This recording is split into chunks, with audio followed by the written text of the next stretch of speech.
I want to welcome everybody. And secondly, I want to introduce myself for those of you that may not know me. My name is George Brookhart.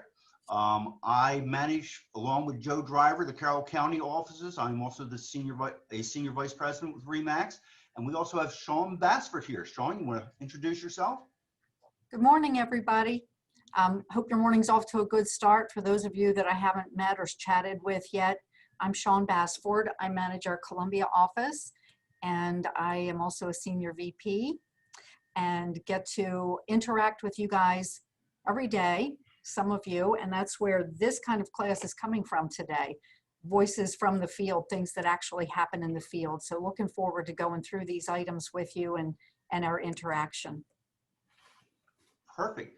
Now the setup here this morning is we're trying to be entertaining as much as possible.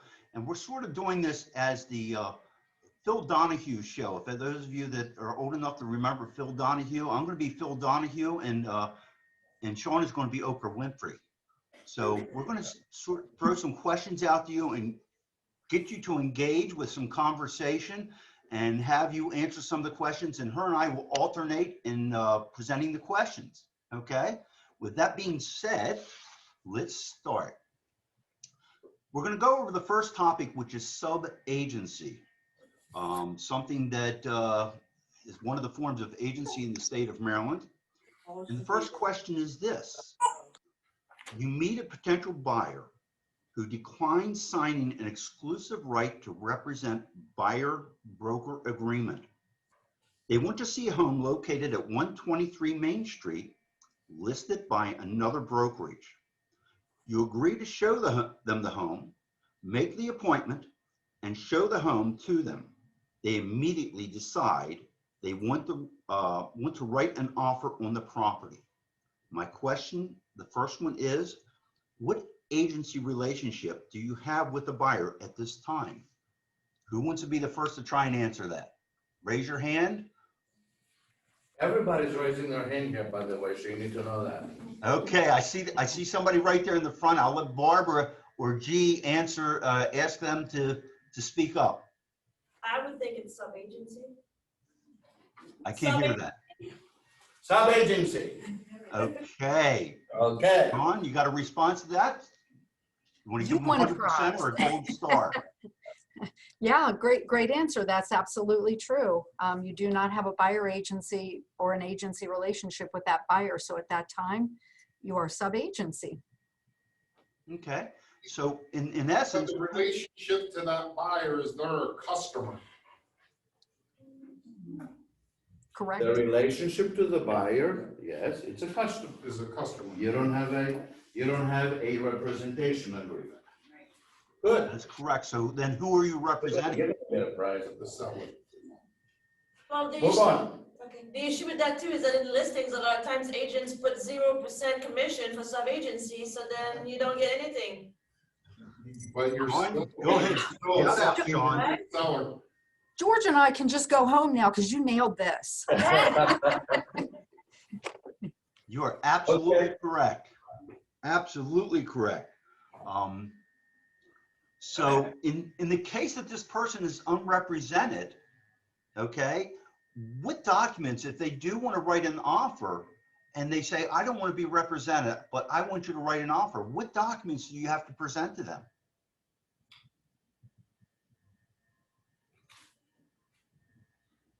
Okay, not all at once. Understanding who a real estate agent represents. Understanding who real estate agent represents. Beautiful. What else?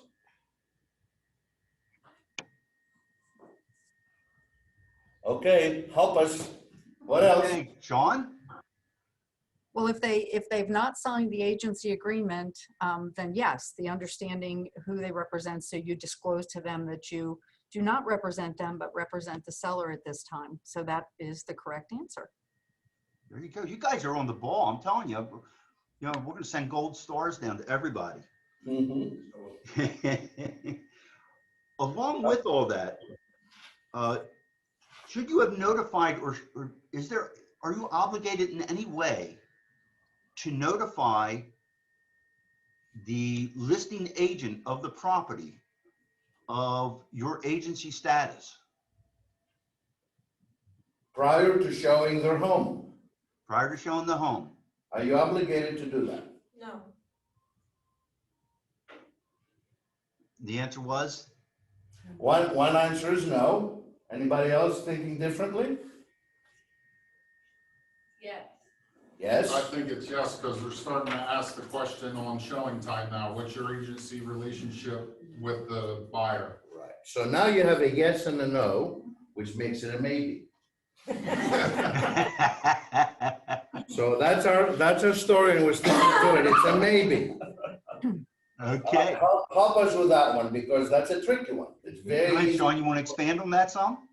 I think Alex was speaking to it. What? Alex, were you speaking to that or? Yes, to that one.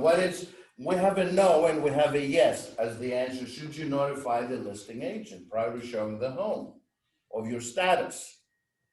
So what is our answer, the way that you're seeing things from the field, and what is really law? Well, I think as somebody there said about the election and showing time, I think it's important to keep clear representation and compensation. So in Bright, that question is asked. In fact, as a brokerage, we have now made our showing time default to ask anybody who's showing our listings. So we've covered that. The offer of compensation is not necessarily them forbidding you or not welcoming you to show the property, but that, and that brought to you by, I think sometimes listing agents also don't understand, there's the delineation between agency and compensation. So I do not believe you are prohibited from showing the property or having to disclose the sub-agency prior to showing. So what's the take out of this? Because this is a little complicated. It's not required, but best practices would be to disclose the agency. It is not required for types of compensation, because remember, representation doesn't constitute compensation. However, you as the listing agent having a RE/MAX Advantage Realty listing, you want to know who that person is coming in and if they represent the seller or the buyer. So if you do not disclose it, or if you do not have, and you have to disclose it, you have to ask truthfully. So B, if you don't have a representation agreement signed before you show the property, you're a de facto seller's agent. You're a sub-agent. Yes? Yeah. Yes, sir. Okay, I have a question on that. Okay, hope we have an answer. I hope we have an answer. Comes up all the time. Mhm. Even though they're putting zero compensation under sub-agency, Right? and you go show that property, that doesn't mean that you're not representing the seller. So a lot of people think that since they're putting zero there, it means that they're not offering a sub-agency agreement with the. Correction. So we don't trip on this. The fact that they're saying a zero compensation to you as a sub-agent, they're offering you exactly what they mean to do. Provide you with a zero. Yeah. That's on compensation. Correct? But you could still end up being in a sub-agency relationship with the seller. Absolutely you are. If you don't have an agreement with the buyer, you are in a Correct. sub-agency relationship. But that's what I'm trying to say. Listing agents think by putting zero in that spot of sub-agency compensation that they're eliminating sub-agency, and they're not. They do not. They are discouraging Okay. sub-agency. Now, Just like we are discouraging sub-agency because we are not really well versed and understand what this person, that agent out there, Correct. is going to do and say. So let's not dive too deep into that, but that's the point. Can I ask one more question? You sure can. Is there any way to put in agent remarks that you're not offering sub-agency to another brokerage? You could, but that's not something that is a good practice to do. Okay. As a company, we will not do that. Yes? Just I cannot see the back. Is everybody nodding? So the takeaway here is very, very carefully. This is a key point. Just because they say zero compensation, It means absent an agreement, like you answered so beautifully at the first question, you are a de facto sub-agent. Correct. And the fact that you're gonna get this, they have told you loud and clear what you expected to get. So you're not getting any money. That's right, honey. And you can be on the hook. That's right. You can be on the hook for liability in the transaction. Oh, on and on and on and Right. on. But let's move on. That's the pitfall of not representing clients. Hint, Delaware agents who are doing it that way, which I may be changing, hint. Okay, let's keep on moving. Good stuff. This is Well done, good input. Okay, now I'm going to switch things a little bit because we just talked about sub-agency. Sub-agency, again, is an agent status when you are not representing the buyer, but you're showing a home listed by another brokerage. Okay, Coldwell Banker, Keller Williams. I don't want to mention all these names because I might get a bunch of boos. But, Go ahead. but what happens? What's the difference when it is you don't have a buyer agency agreement and you show a RE/MAX listing? What status are you? What kind of agent are you? Somebody, RE/MAX Advantage. and RE/MAX Advantage Realty listing. What are you? Dual? agent.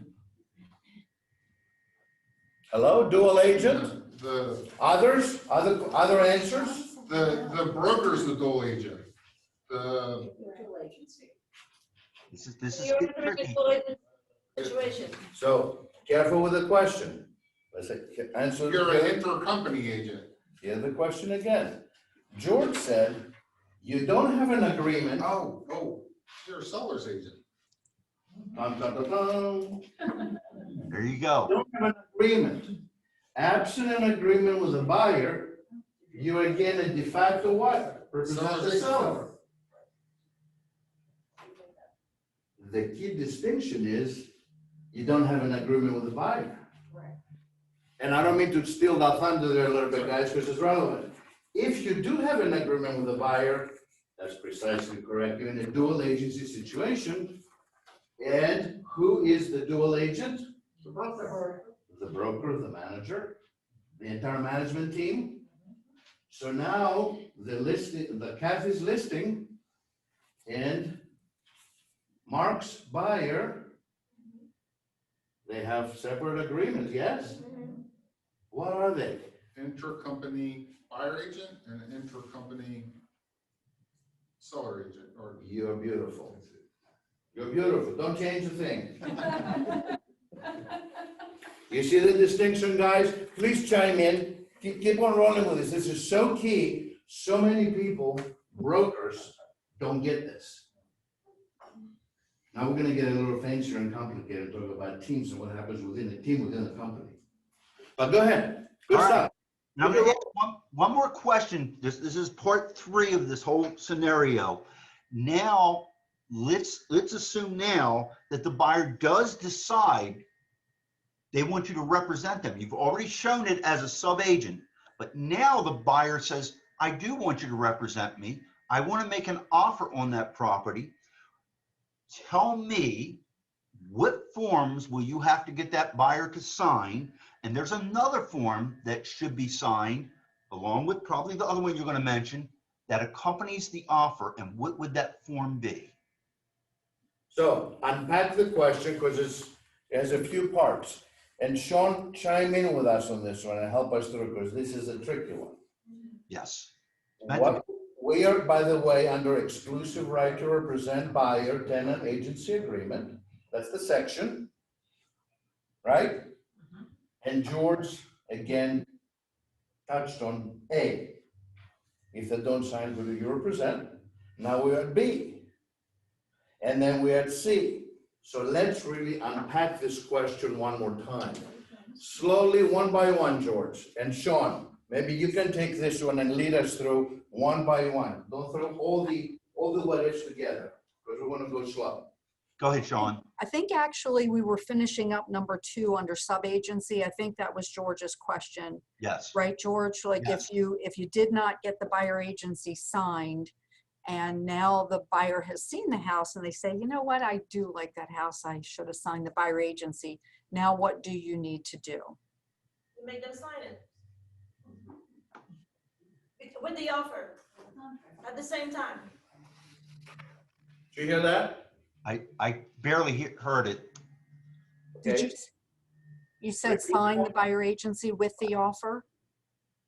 Repeat Make it them loud. sign the agreement form at the same time you're writing up the offer. So now you're not representing them before you actually write the offer.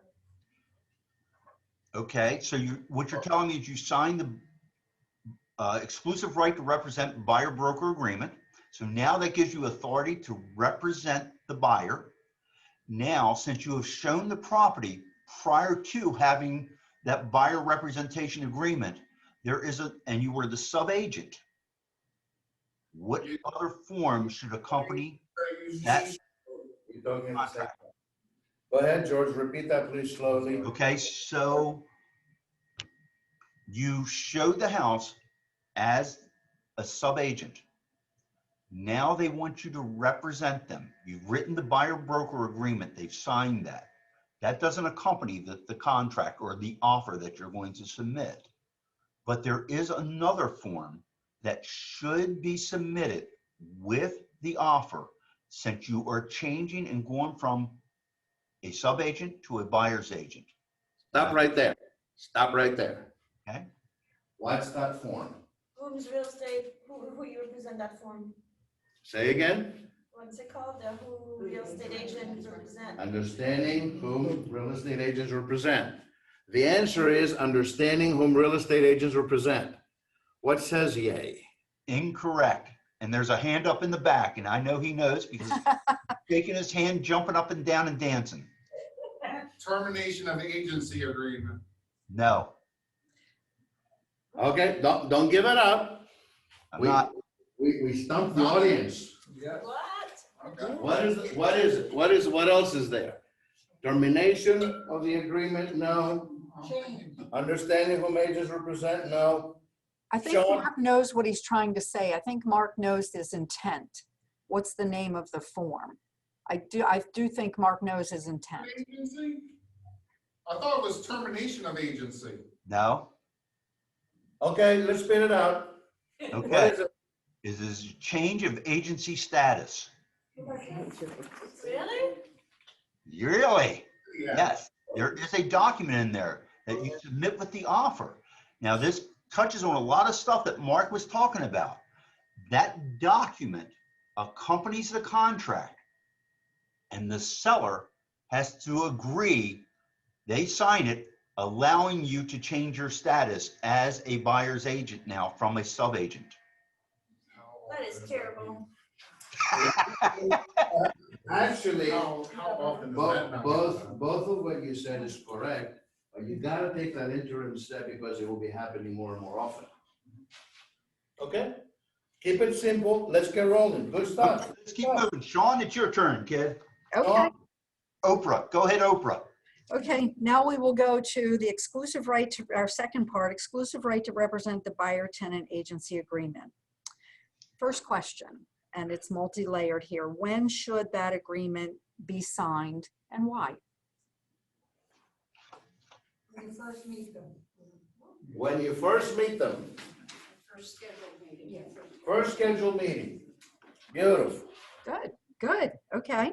Why? Why is that important?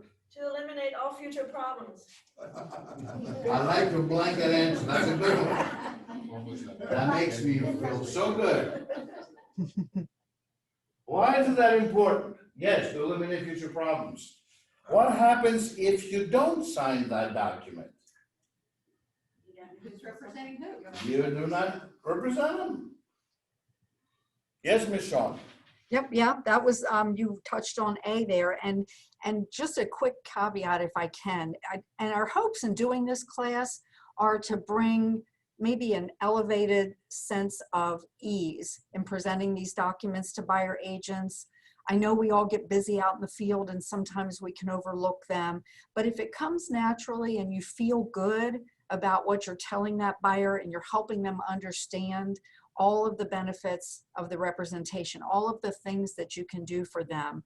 Our hopes are that all of this, and we're having fun, but our hopes are that it just becomes easy and so natural for you to tell the client the benefits of your representation. So that's the goal behind this.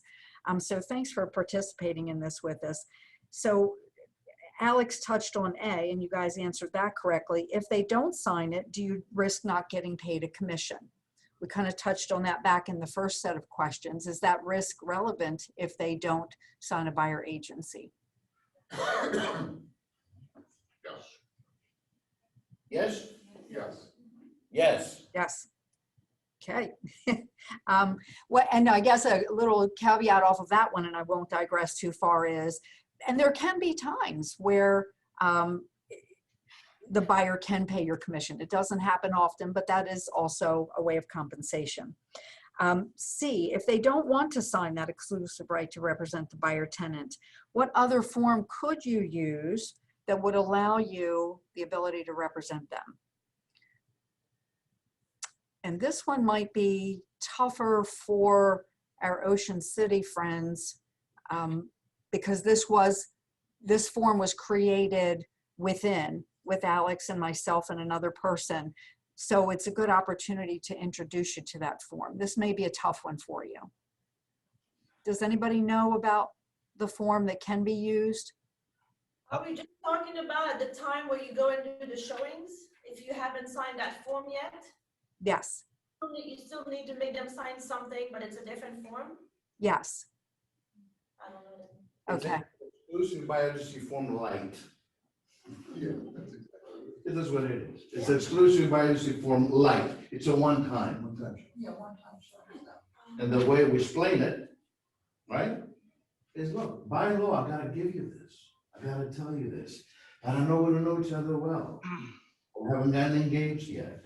So allow me to show you this the proper way. And if you don't like it, you don't like me for some reason, even though I'm handsome, good looking, beautiful, we'll terminate. What's the name of it again? I'm sorry. What's the name of the form, Sean? One time, and I'll send it over to Nita and Barbara so they can get that out to you guys and share it with you. It's similar to the one-time showing agreement if you're showing a FSBO seller for an agreement to show a buyer client.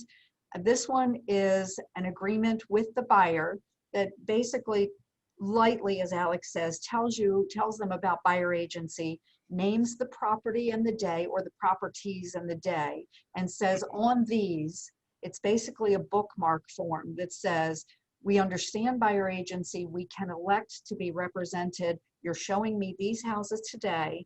And if I do move forward, then I will execute and agree to a buyer agency agreement and all of the forms that we list there.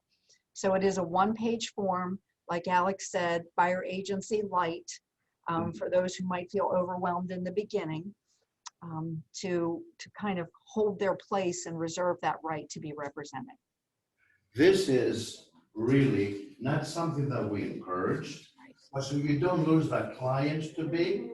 This is, as we said, buyer agency light that you can utilize.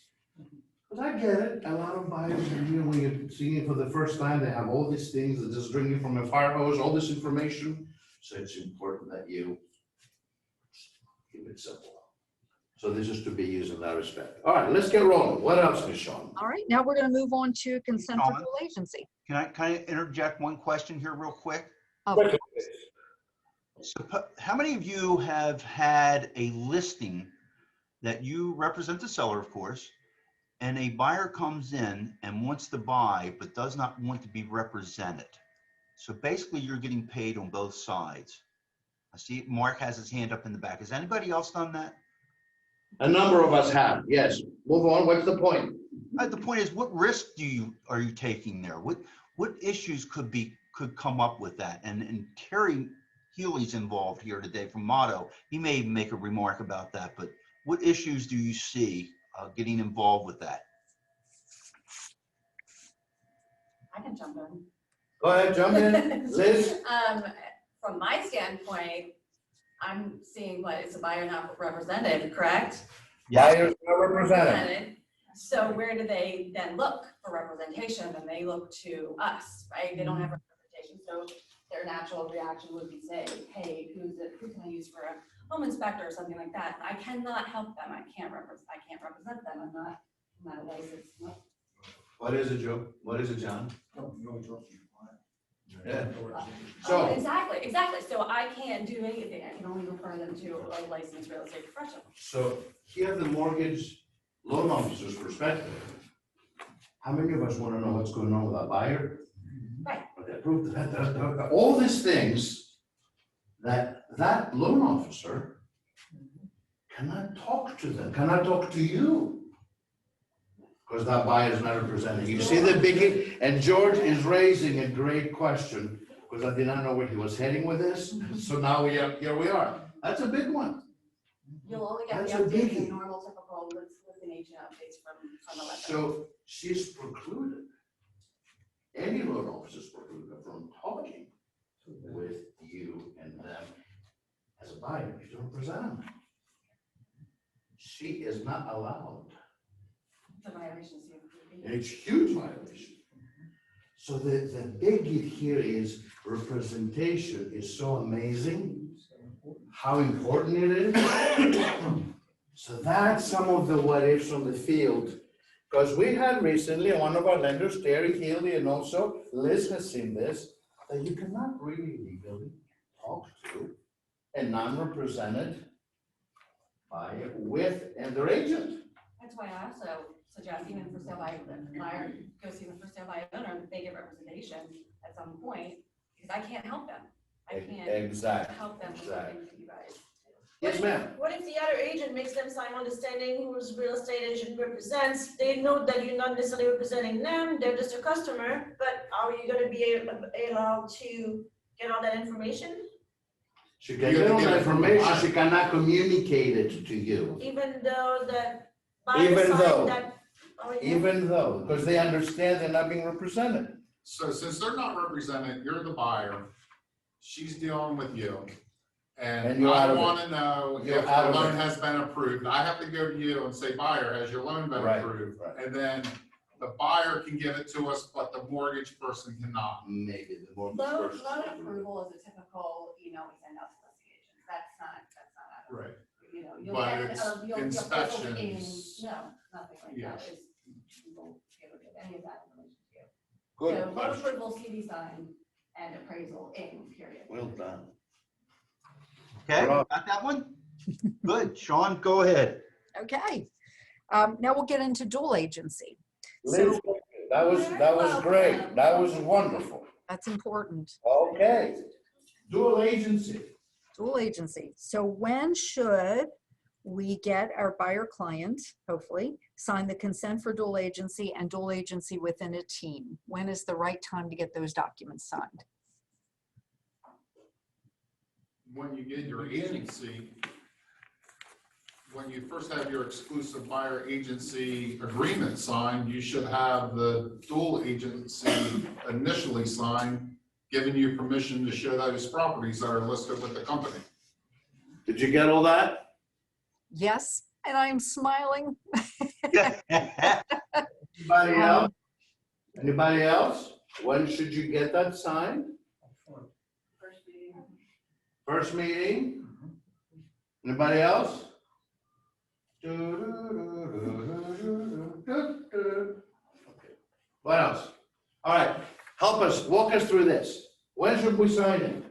That's the exact right answer. At the same time as the buyer agency, because, and I know you guys face it there too, as a brokerage, we're pretty large. We have a good market share.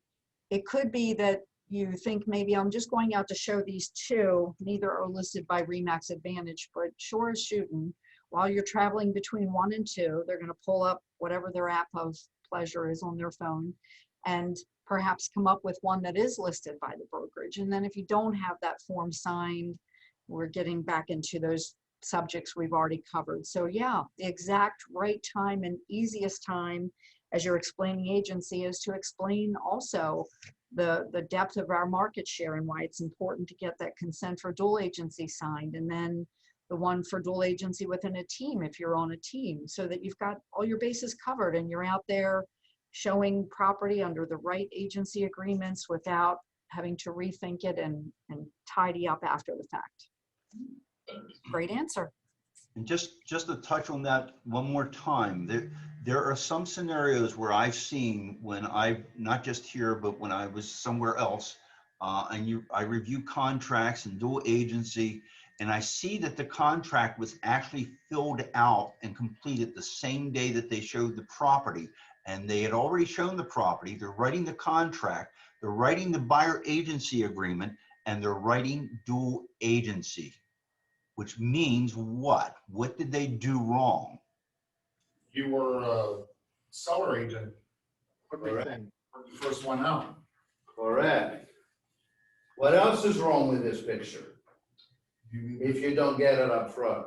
Because now with technology, you have a timestamp, you see. What else is wrong with this?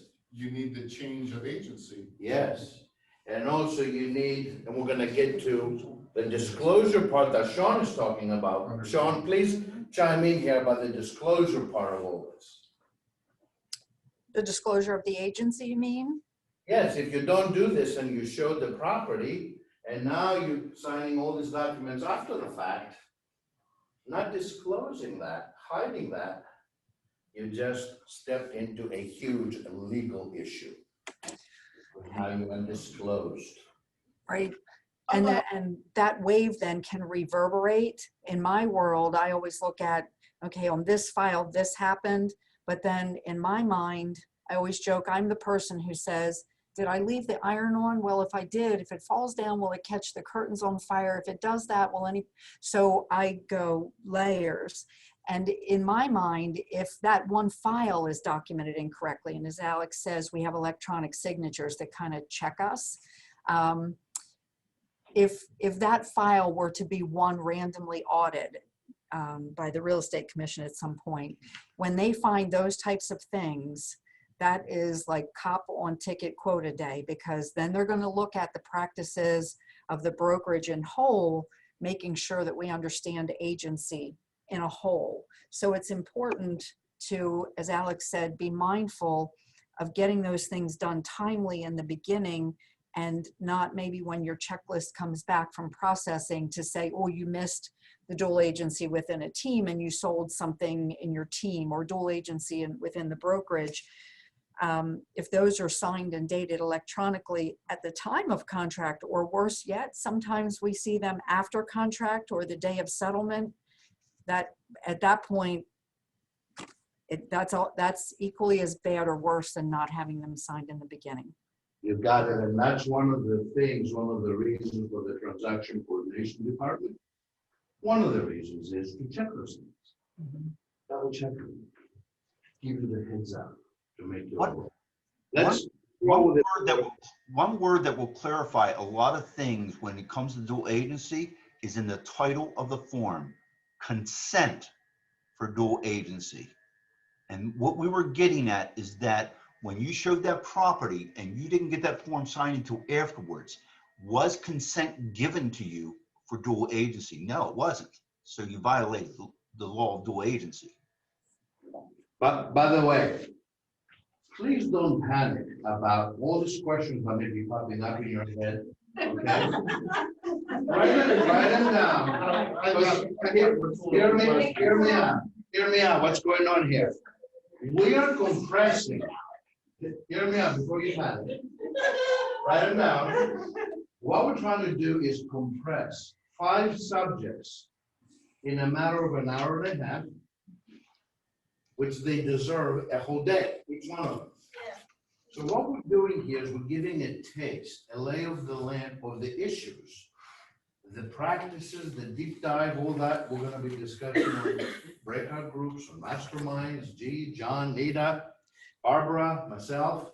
So this is, because you're getting a lot of information quickly, and there's so many deeper issues with this. So don't get, oh my God, I didn't get this, or don't get panicking and frustrated. This is just a taste. Because I see some of your faces going, the action was like this. I was just thinking as Alex was saying that, myself and maybe all of the management team, we're kind of agency nerds. So this feels like fun to us because, you know, going over the agency and the high points, and our goal is to get you comfortable with it or to get you thinking. Always go to your management or your management team. We're here to kind of noodle it through with you. It's not like a right or wrong. Well, there is right or wrong, but there's not a test today. This is to get everybody thinking and remind you when you've got these questions and you're flying on the fly like everybody is these days, just roll back to your management team and us agency nerds will be here to help you. Good. Keep on rolling. What else you have for us? Okay, so we understand what dual agency is. Who is the dual agent? If you are, I think Mark touched on this earlier, who in that situation, who is actually the dual agent? And Alex has said this answer. Broker. Right. And also the manager, Management. the acting manager. Now Nina is on the line. Barbara's on the line as the regional. Elaine is on the line also, even though she's not in that particular role now, she has expanded. She's still in the soup, she's management. Guess who else in the soup? My partner in crime down there, Mr. Westman. In lots of places. So yes, but the bottom, the ultimate responsibility lies with yours truly, the broker. In Pennsylvania, Angela, yours truly. In Virginia and DC, John, and Don, I don't have to be responsible. George? Delaware is George.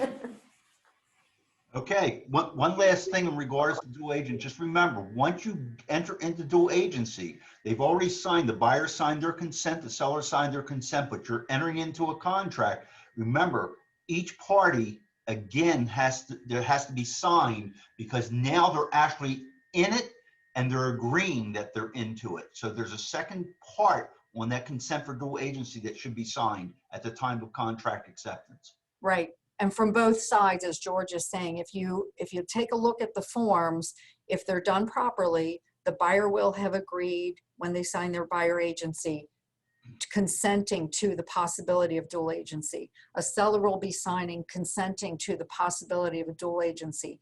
Then if you get into a contract on an RMA property that's listed, then the seller will be completing their side of the form, consenting to that particular buyer on their house, and that buyer will then complete the rest of that form, consenting to that particular property, if that makes sense. So they're coming from both sides and then due to be completed, acknowledging the property and the buyer.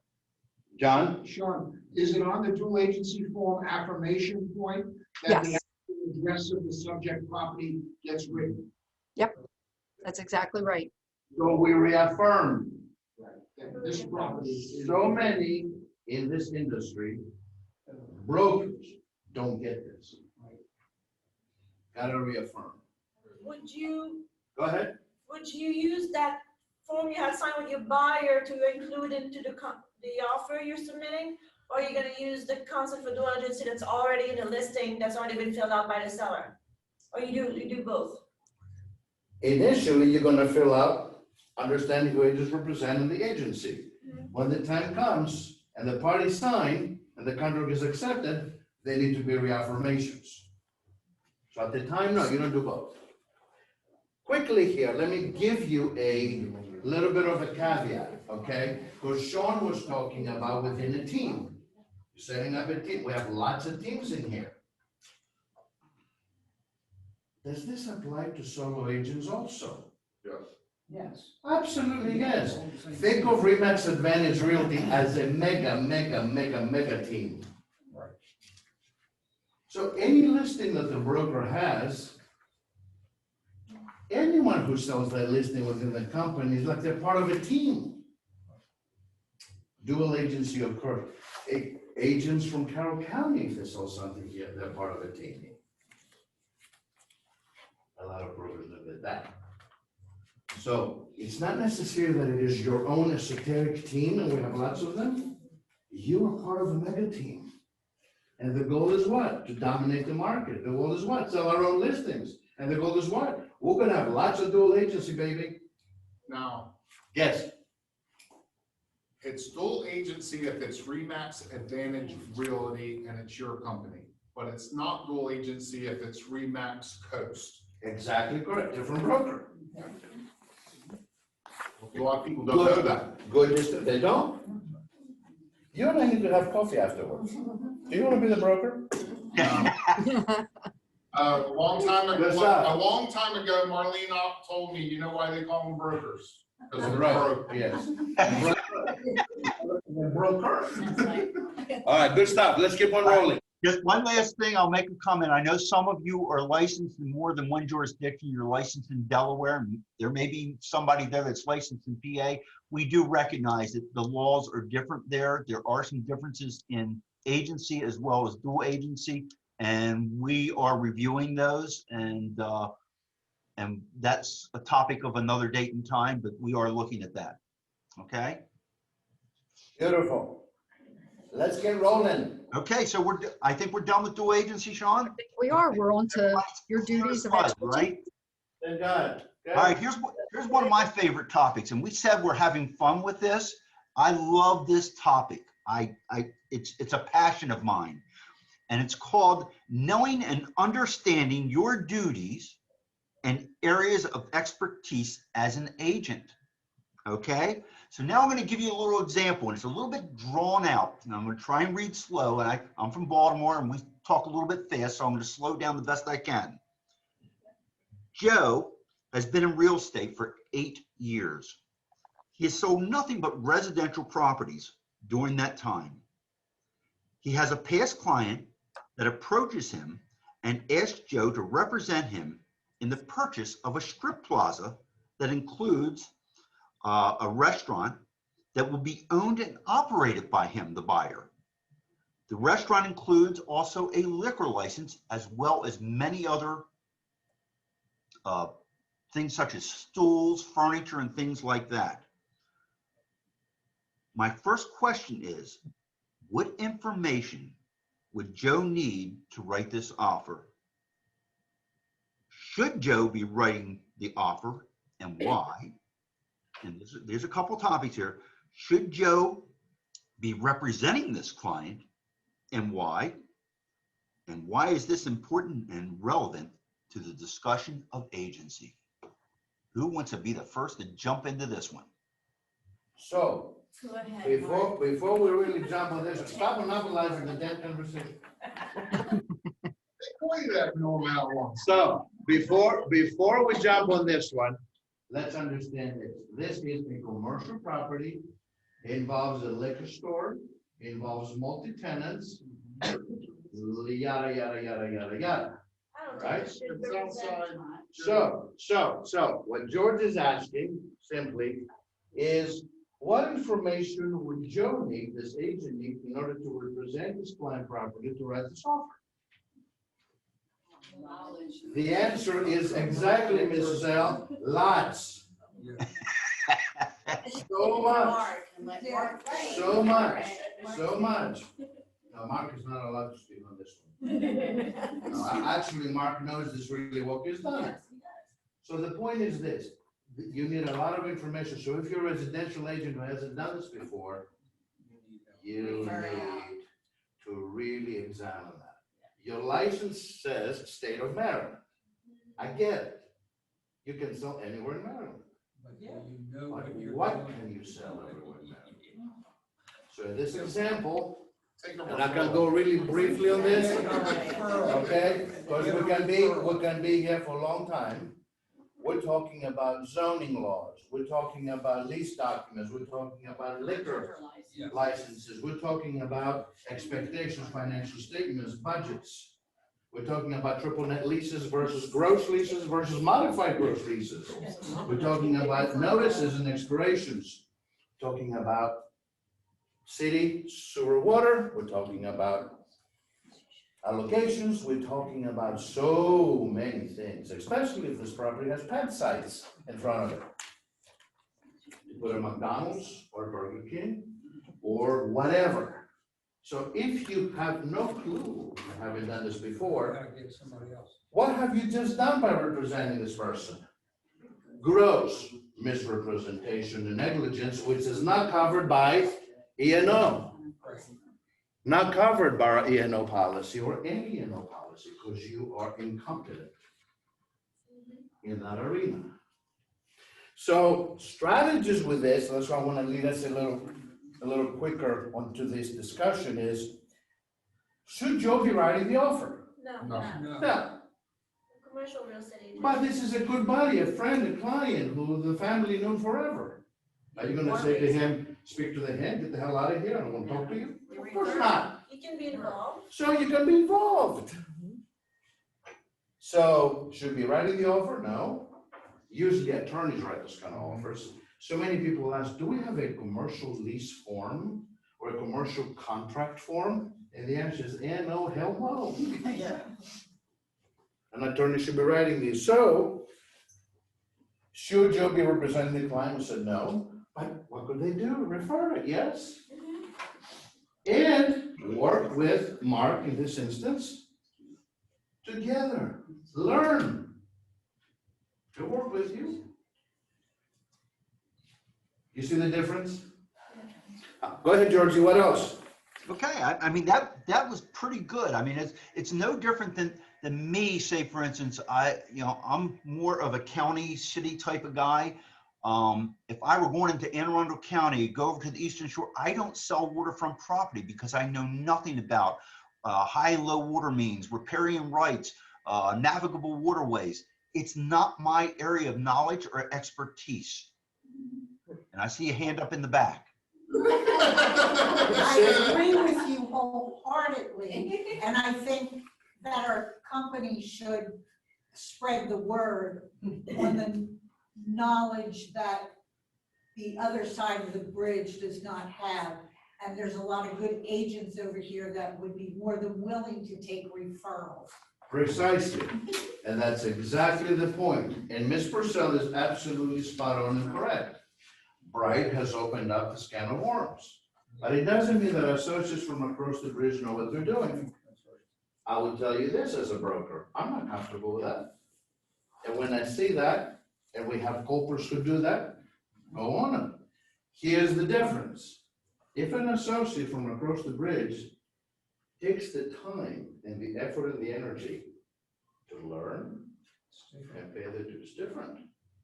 But an associate who is just willy-nilly shoot from the hip and asks you also on top of it to do certain things for him or her, guys, yeah, I see it, I've seen it. Well, and that's the worst part. If I'm representing a seller and as they do want me to do their work, Who do you get an inspection from? Now- Where do I get the? Right. who am I representing? I've got to get this deal to go through for my seller, Precisely, okay? you're spot on. And I certainly would give them a piece of my mind Absolutely, you should, and ask for a referral. absolutely you should. And you're entitled to it. I Very would ask good, for a very good. referral. And that's exactly the position. Good. So Let's roll. What else? On to the next part. Again, dealing with area of duties and expertise and so forth. I'm going to give you another example, completely separate from what we just said. And basically, this question is this. You are representing a seller. Your seller gets the results of a home inspection, and there are several requested repairs that they agree to do, but they live out of town and don't have access to any contractors. You have a good network of contractors, all fields, and being the true professional and top-notch service provider, you say, no problem. I can take care of all of this for you. Your sellers go, wow, thank you, but how do I pay them? Again, you step up to the plate and say, my job is to make your life easy. I will hire them, pay the bill, and you can reimburse me at settlement. And I will provide you and the buyers with all receipts. Your clients are so grateful. You are their hero. Is this a good business practice and why? Are there any issues doing this? And if so, why? Have any of you done any of this? Oh, no, never. Go ahead. I see your hand up in the front. Well, you ask a lot of questions. I like this. Go ahead. I think it's good that you want to help, but you do not pay for them in advance. You let the client get in touch with the company, deal with them directly, make them pay, but you're more than welcome to be there for when the contractors go and let them in and let them out. Okay, so what you just said, and I had a hard time hearing you, is that you're willing to go there, let them in, let them out, but your seller is going to be the one hiring them and paying them. Yes, you Okay. can recommend them, but then they have to be the ones dealing with them and paying them directly. Any other thoughts, questions? That's good. What else?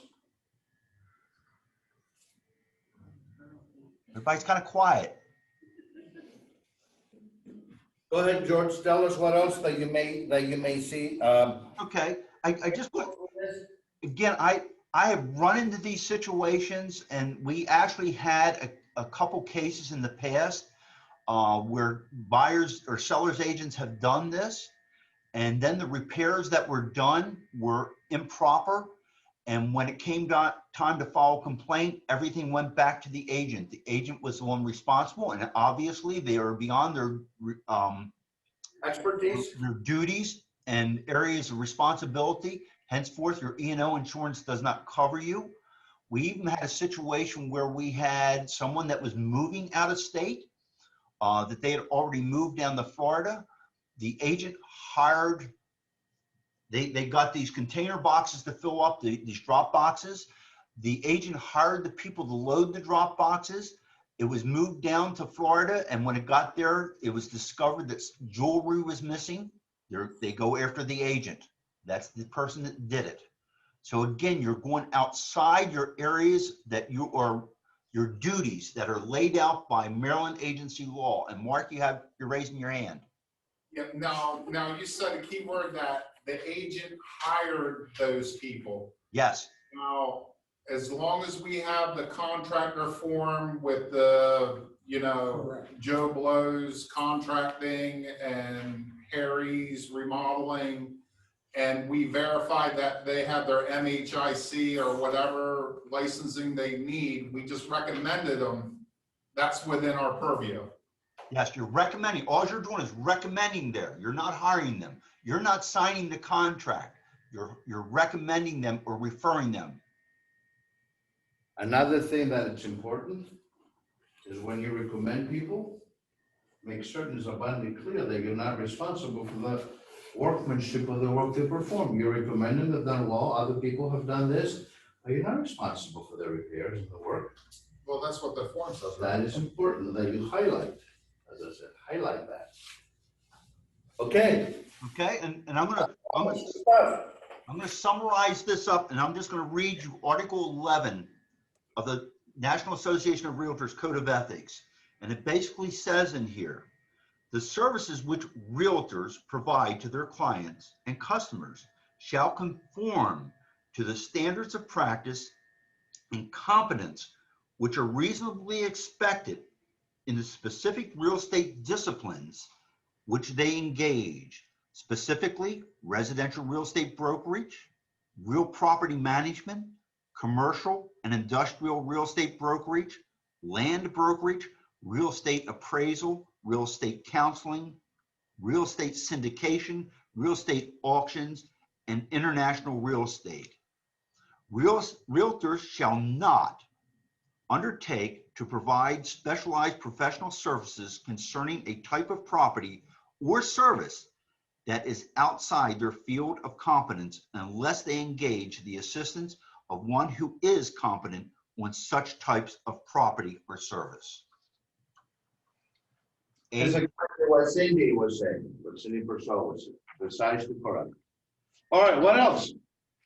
That's all I've got with that one. Anybody else have anything? Sean, you got any comments? Nope, I think you got it covered. All right, we'll go to the next one, disclosures. Okay, on to disclosures. The big one. The question here that's posed is, what as an agent should you disclose? When should you disclose? And what are your duties for disclosure? An example that's given to us here is you're the listing of a residential property. Property's under contract, goes through a home inspection. As a result, the buyers present their list of repairs request. You notify the seller, and the seller tells you he's not going to make any repairs, does not want to see a copy of the request for repairs, and does not want you to look at it. What would you do in that situation? What would you say, Mark? No, that was Alex. It was me. I said, what a character. Yeah. Who's had this client? I think you're obligated to look at it and forward it over to the seller. Yeah, I mean, if the seller is refusing to look at it, you can't kind of hold it. I guess you could take it over and put it in their face, but as an agent, it's what you know or should have known. And the should have will get you in more trouble in a situation like this, because the information is there. As a licensed professional, you are required to know what you did know or should have known and act upon it. So in a case like that, if the seller can refuse to do repairs, they cannot refuse. I guess in this situation, what we're referring to, I kind of cut my question short, is all of this happens. Let's say that buyer does not work out. And now in the future, the seller does not want you to disclose that was what was on that report. What would you do at that point? Either disclose it or you gotta wipe your hands clean and terminate the listing agreement. Anybody else? I'm missing a part here. What are you disclosing? So what right now is that you just became aware of certain things about the property through the home inspection. And the seller is not gonna do diddly, doesn't wanna know, and then just drops off. And this buyer gets lost. As I would, I'm not comfortable with this situation, but now you're in the soup, you see. You are aware of certain conditions of the property. You're not You're, not aware if the seller tells you not to look at it. Uh-oh, uh-oh. uh-oh. Are you or you're not aware? Ding, ding, ding, ding, ding, ding. And you're not looking at it. Yeah, you better. Oh, this is a good one. Sean, Oh, this is a good one. Jay, go ahead. the most important four-letter word in real estate is next. And when in doubt, you just go to next. Because otherwise, you're in the soup. There's no doubt. Sean, help us with this, I was Sean. gonna say, hold on, the medics are at the door with my CPR paddles. So it is, I like G's answer next. It is what you know or should have known. Never let a client pull you into the soup that this client is projecting and trying to pull you into. The thing is, you can counsel your client. If you know these things, you should put them out there. You can deny ever doing anything about it. You can say, I'm not going to do a thing about it. Back half of the house burned off last week. Take it like it is. I'm not doing anything. Disclose. But when they tell you, do not look at it, do not do anything, you can't be subjected to that behavior. So as G said, my answer too would be next, not being involved in it. Let me jump in here real quick and then John, okay? If you did not look at what was going on with the repairs, it's very, very real example. Remember what the law requires us to do. It's what you have known, comma, or should have known. So if I know that this deal fell apart because of the inspections, I am expected to know why. Or at the very least, I'm expected to say to the next buyer coming in, I don't really know the exact reason, but there was something. There was a bad home Oh, inspection. there was a dead body somewhere. That's the problem. That's the problem. John, can you give us some? In one sense, the phrasing of the question might be throwing us off a little bit. You've gotten the report according to this, right? You have been sent a request for repairs from the buyer, and the assumption is you've seen them, number one. Number two, then you're told by your seller, the seller has a right not to make any repairs, that's not an issue. That doesn't want you to give a copy of the inspection report or request of repairs to that party, right? Doesn't relieve you from not being in the suit. You are now, in addition to material facts, there may be some latent defects that have emerged, and latent defects become what when they out Material. material facts. So that's what you got. Let me elaborate a little more to what John said. Let's assume that you didn't have the report. Therefore, you cannot look at it, right? Yeah.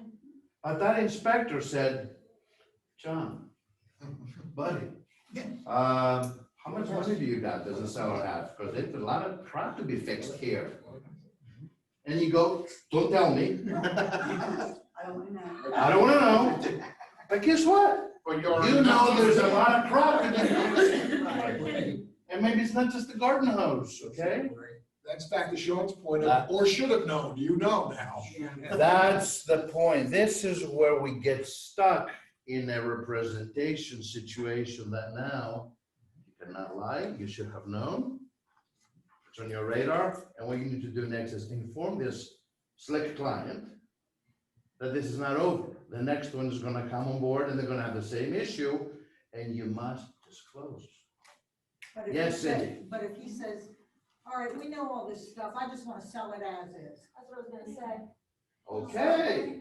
Now we're talking. Beautiful, now we're talking, now this is the brilliance in this room and in this company that goes, let's fix this thing. As is addendum, informational purposes, here it is, dude. Then you don't have to disclose anything then, right? You still. No, if it's material. Yeah. Material You can't facts. hide. That's the If there's a difference. hole in the roof and you know there's a hole in the roof, you gotta tell the buyer there's a hole in the roof. And if they're buying it as is, that's great, Even though it's as is. as is, but lots of holes in that roof, dead bodies in the basement. Those things. Within, That's what I like what Tracy said. This is what, it's important, guys. Okay, you dealt with the lemon, right? What do? Make lemonade. And we know best how to make lemonade, and our management English will help you make lemonade, but you got it, you have it, you know it. Just don't step in the lemon juice. I'm trying to be nice here. I apologize, I have my back to all of you there, guys, but I know there's lots of you on the screen. So, is everybody getting it? Please nod. Good, everybody's getting it. What else, Michonne?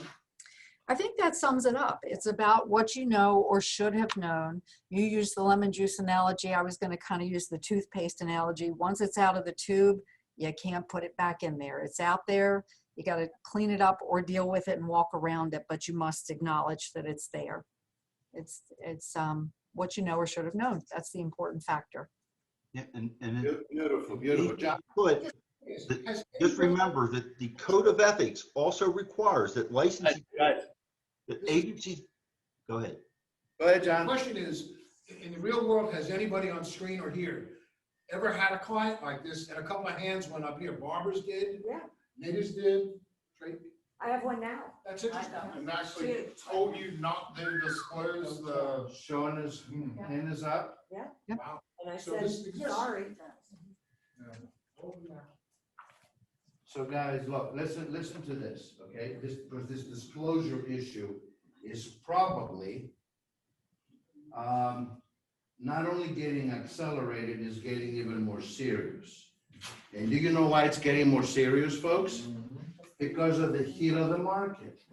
Do you know how many people bought properties unseen? Do you know how many people went the inspections? And what happens with markets like this, there's an aftermath. that follows. Huge aftermath. It's a tsunami coming, I'm telling you. But we are prepared if we have done our job properly, disclosed properly, but that's coming. It follows every time there's a hot market like this, especially what went on here in the past year plus. It has been unprecedented. John? According to NAR, staggering number, in the middle of the COVID real heat last year, which I guess was somewhere in June, July, and forward, 28% of the properties sold in the United States last summer was sight unseen. Buyers walking without seeing. 20. And just so you guys know this is true, I sat in on the Maryland Real Estate Commission meeting about 2 weeks ago, and there are a whole lot of complaints have been coming in to the point that they're starting to wonder what's going on with how some of our agents do business. And complaints trail the market. So if they're getting a whole bunch of complaints now, like Alex said, there's going to be a tsunami of them coming in. Agents get their license, they don't know what they're doing. Agents can lose their license for some of this stuff. Good stuff, John. I missed the comment back there. What was it? They come down and sell property on the Eastern Shore.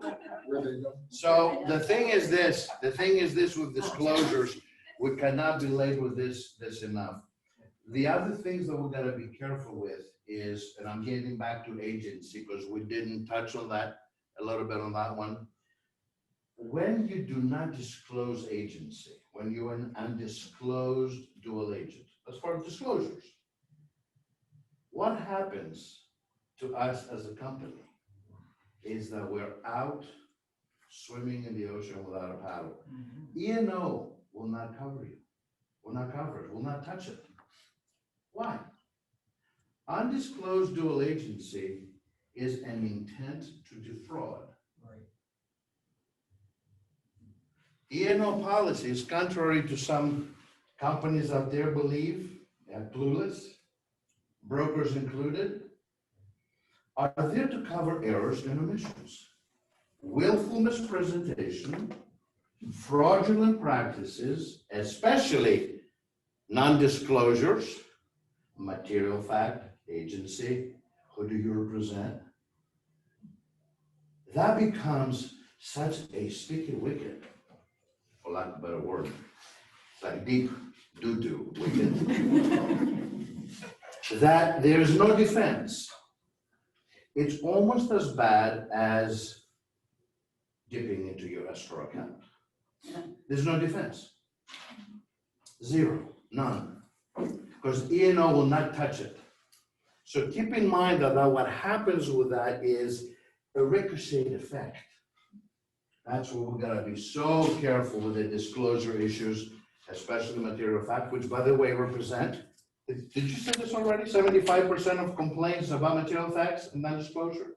No, I didn't. But Yeah, that's what it is. It's very high. Yes, Miss Cindy, and then Mark, and then George. I have a question. You were saying that a lot of problems come up because people are buying these properties sight unseen. Isn't there a form that a seller can sign saying, you, Mr. Buyer, have not seen this property, and put the liability back on the buyer so that he can't come after the seller? It was his choice to buy it sight unseen. Right, absolutely, there is that form, that exists. Yes. However, that buyer and his sophisticated, hungry attorney, knowing that we have a bang-up E&O policy, what they're gonna claim is that we're latent and hidden effects and material facts, which this Slick Willie hid. And especially people who were sight unseen, they did not bring it to the attention like they should have. That's gonna be the argument. In Maryland courts, we would lose that argument. I've had multiple offer situations where the seller actually asked me, Okay. have these buyers seen the property?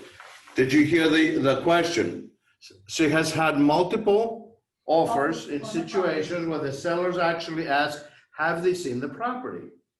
Smart seller. Smart seller. Smart seller.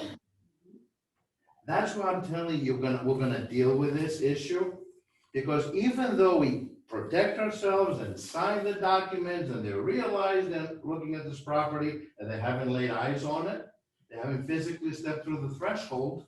Yeah. The problem is, when there is an issue, the very first thing they're gonna say is, you and I knew it as broker agent, the seller knew it, and we're in cahoots. So you don't Right. like the sight unseen?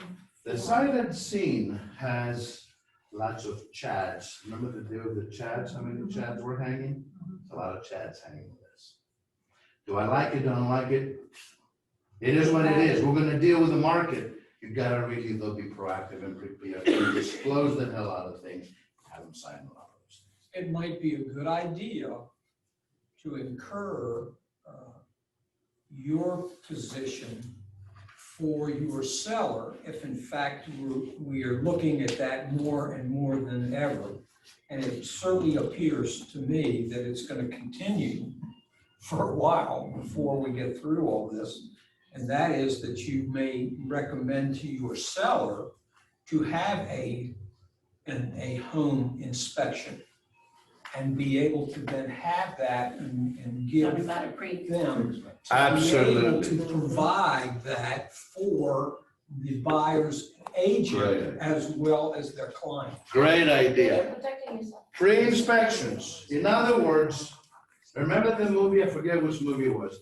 This house is clean. It has no evil spirits, right? So this house is clean. Here it is. No evil spirits that we know I just want to say, Yes. Joyce Snyder is an advocate of. of pre-home inspections. Oh. I learned that from her. Guess what? John and I are the same way. Yeah. By the way, now that you mentioned that, and guys, you need to know is tomorrow, our grand opening, we will be dedicating the training center to Joyce Snyder. And Joyce Snyder Training Center. And that's her birthday. Birthday tomorrow. Her birthday was. And we're gonna be wearing red. Oh, I'm wearing red. Yeah. So anyway, side note, Joyce Snyder was a true champion, passed away, amazing service. Touched my heart with this lady, how old was she, 80, 85? Singing Ave Maria. Oh, at the church? At the church. I wanted to say, She was amazing. Singing Ave Maria was Oh. unbelievable. I mean, it was beautiful. I'm gonna stop and find this lady and tell her what she meant. Yeah. One real quick thing. Yes. The most recent real estate publication that came out, there was a big thing in there about buyer's remorse, which surprised me. There's a lot of reasons for it right now. Not only that they didn't get the house they wanted because they didn't do, the best bid, but that they got something that they kind of settled for. But two of the other reasons are not having a home inspection and having a lot of things wrong with the property. Yeah. And they're So- waiving everything and then it's opening up. There's Issues a along. high level of buyer's remorse right now. Exactly. Paying too much and not having the. And being angry that they lost some of the properties and being dragged into to buy it because that's what they had to do. And the first stake that they're gonna burn is the one you stand with. Success. Yes, ma'am. Right. Do you feel like inspectors are kind of glossing over properties? No. I don't. Not if you do a good one. I do not. Not And a good one. I think the appraisers are doing a great job too. Not good, because they don't wanna go, because liability. Buildings are. Things are starting to underappraise and I don't blame them. Real quick, we're on disclosure. And I haven't forgotten you guys. I'm sorry, but it's all relevant, I believe. It's all relevant. Yes, on disclosures. Everything's about timing. We have a customer that's contacting us through email and in our new virtual world. They start asking us questions about certain properties that are listed with other people. The understanding who a real estate represents, you're supposed to present them to your first official meeting, but can't that be online? It's not face to face. What With the says new you? virtual. So what I'm trying to get at is when people are asking us questions about all these listings, and I'm giving it additional information that's not in the listing, I'm actually a sub-agent to the seller before I even meet these people. Well, yeah. Okay, what do you guys, what says you? Go ahead, chime in on this. Did you hear the question? George is on mute. I'm still back a little bit on the home inspection thing. I think if I could just say one thing that went through my mind, and I don't think it's a bad idea to get a home inspection as the seller, because then the seller will be aware of things. I think it's all transparency.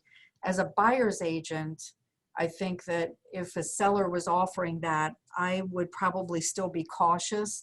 And in fact, I had one who just did this, and I wrote an addendum that the buyer acknowledged that while this was being given to them, they kind of relieved us of the responsibility, that they still had the right to do their own. Because if for some reason that inspection that was done by the seller, if a buyer, and let's remember this too, like Alex said, an attorney will get a hold of something. In Maryland, the consumer can make the complaint unassisted by an attorney for free with a little ambition and a few clicks on the computer. They can go to the guarantee fund for up to $50,000. That's an easy in to come after what they perceive to be deep pockets. So still being careful, in my opinion, if a seller offers a home inspection, I don't mean to sound suspect or sinister. I would be careful, in my opinion, if you were representing the buyer, to make that buyer aware this doesn't dissolve their ability to consult and get their own home inspector, but that they accept this freely and hold everybody harmless from it. Because the only liability typically in that home inspection agreement is mostly going to be the cost of the home inspection itself, no further liability on the part of that inspector. And to touch on that even a little bit further, Sean, what you're saying is, you know, every inspector can be slightly different in the way they inspect and what they will discover. Along with that, I will say that it's been many years ago, I remember showing a home that they had done a home inspection. The sellers did. They had a book that was available when you walked in, and it showed the home inspection, and it had all the receipts for all the repairs that were noted, which added comfort to my buyer. But again, the buyer still has a right to inspect because something still could have been missed. It brings me to great stuff, great points. Here's another point that we haven't discussed, and it's not part of your pamphlet, but it just, I had a light bulb flash. How many of us do property management for some of the clients that own property? A lot of our associates do. Manage the property because this investor bought 3 homes or whatever. We have some agents who perform property management services for their clients selectively. As a property manager, now you know so many things about that property, don't you? You know the history, you know the crap, you know when it leaked, you know when the basement flooded, you know all these things. And now later on, you're gonna sell this property? Oops. So the property management piece, as I said, every one of these segments that we're doing, guys, deserves a 3-hour dive. We're doing this in 10, 15 minutes per segment. So it's just meant to just make you aware, make you think, and write more questions down. Why don't we kind of wrap it all up, George and Sean? What else do you guys see? What else do you think you want to put together? Actually, we're ahead of schedule by 10 minutes. Yes. Catch my breath, because I'm trying to move this thing along. I just want to say a couple. Audience is getting it too, is getting some good thoughts with this, which are on Zoom. Go ahead, George. I'd say just a couple notes real quick. I mean, and I know Sean's pretty much in agreement with me on this. We've talked about this. A lot of times I get agents that will ask me, should I disclose? And my easy response, usually if you have to ask that question, chances are you should. And also make note that Maryland is one of the few, if not the only, but one of the few states in the country that allows a disclaimer to be completed. All the surrounding states, and I can't speak for Virginia, but we deal with Delaware and Pennsylvania. Both of them are strictly disclosures. There is no disclaimer.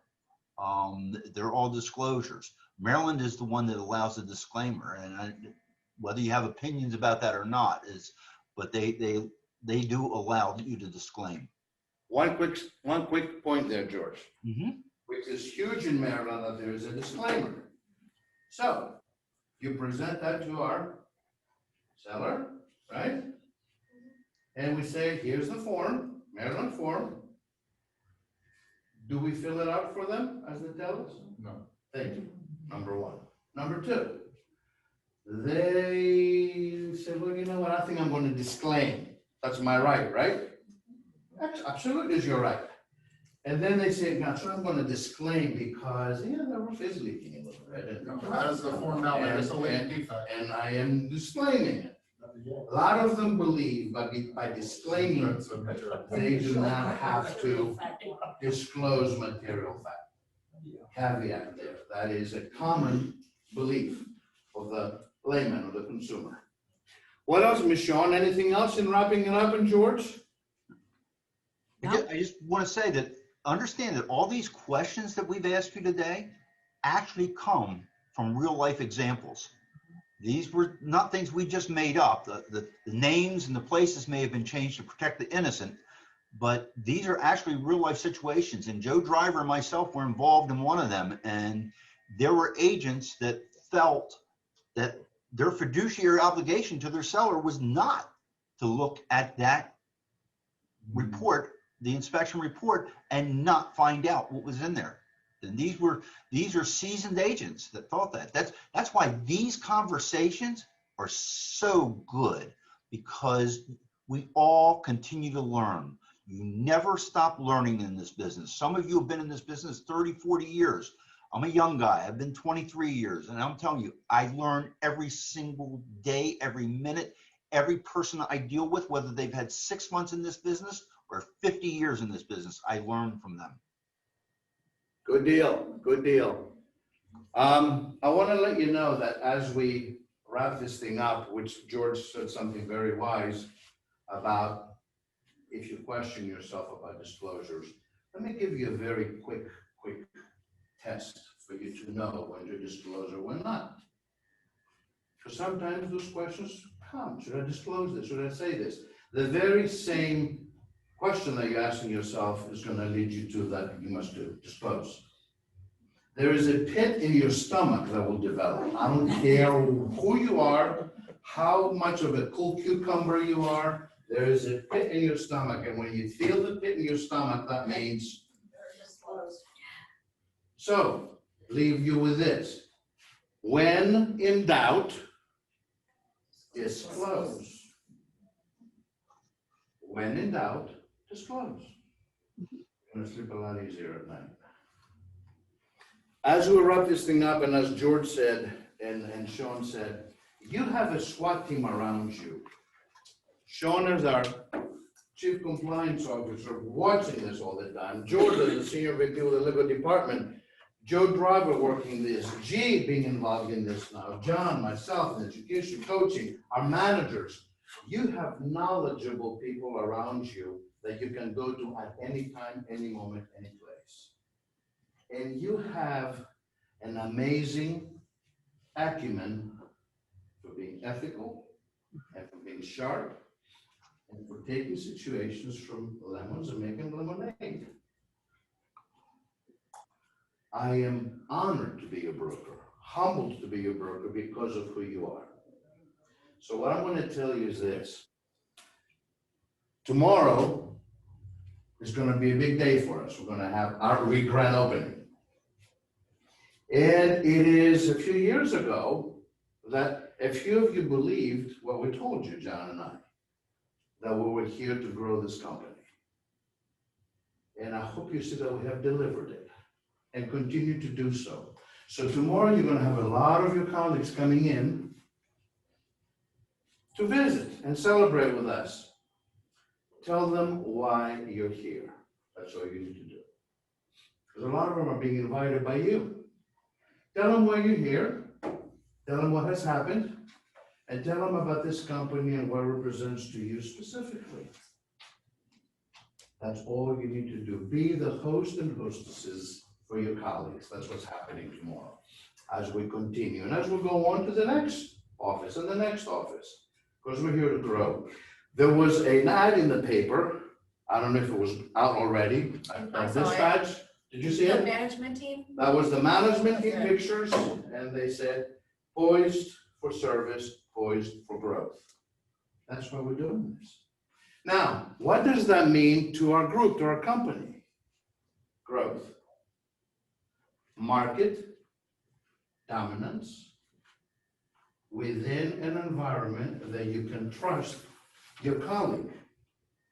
It's rare that Remax Advantage Realty's listings don't sell, especially when you're in the same company. So it's the company that you really keep and attract that is going to really create market dominance, as it has done on the other side of the pond. So the vested interest that you have is for us to dominate the market with you and have the colleagues in the company that you can trust, that you can really do business with and not worry. Because more and more this industry is going to become in dominance within an organization, within a firm. I want to thank you very much. I want to thank our great team that put all this thing together, the people who are watching us and who are participating via Zoom, and I hope that you got something valuable today, that you got some good dive into what exists out there and why. You have all the answers. You're going to get more questions, and as they come up, write them down, because we deserve mastermind groups and a deeper dive into subjects like this. Anything else, Sean and George, as we close, as we get it together? No, I just want to thank everybody for attending and let you know that we will be presenting this again on November 18th out of the Westminster office, and you can join us via Zoom if you just want to hear it again, because each time we get different questions from you guys, and each time you get a better understanding. I don't know, George, they know all the answers already. They might were skew the good. class. Okay. Thanks for joining, guys. Good to see everybody. All right, guys, take care and have a great ceremony tomorrow. Yeah. Bravo, bravo. 11:29, where to go? There we go, 1 minute early. Minute early. See you guys. Bye-bye.